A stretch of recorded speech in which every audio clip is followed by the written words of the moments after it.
আসসালামু আলাইকুম ভাই, পয়েন্টের তলানিতে ম্যাচ যদি না জিততে পারো তাহলে এখান থেকে বেরিয়ে যাচ্ছ। এমন অ্যাংরি মোমেন্ট হয়তোবা শাহরুখ খান এখন পর্যন্ত দেখিনি, কিন্তু আজকের ম্যাচে দেখলাম গুজরাটের বিপক্ষে। গুজরাটের বোলিং সব থেকে খারাপ করছে।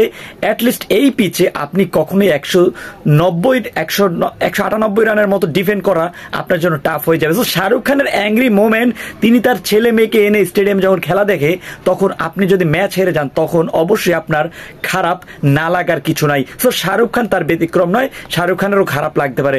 ম্যাচ যদি আপনি জিতাতে না পারেন, রিঙ্কু সিং বলেন, সুনীল নারায়ণ বলে, আজকে গুরবাজ যদি ওপেনিং করছে, কি বলবো ভাই, মানে পুরাই খারাপ।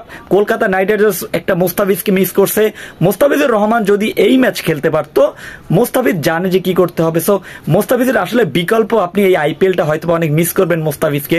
সো আমিও বিশ্বাস করি, আমিও মিস করবো। চেন্নাই সুপার কিংস তো অলরেডি তলানিতে রয়ে গেছে পয়েন্ট টেবিলের। সো আপনি কি মনে করেন মোস্তাফিজের কি থাকা উচিত ছিল কিনা?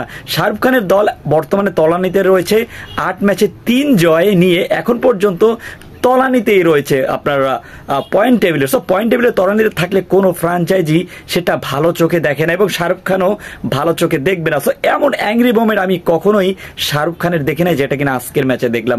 যাই হোক, আপনার কাছে কলকাতার কোন বলারটিকে, কোন ব্যাটসম্যানটিকে আপনি মিস করতেছিলেন প্লিজ কমেন্ট করে জানান, এবং বাংলাদেশি কোন প্লেয়ারকে আইপিএলে মিস করছেন কিনা কমেন্ট করে জানিয়ে দেন। ধন্যবাদ।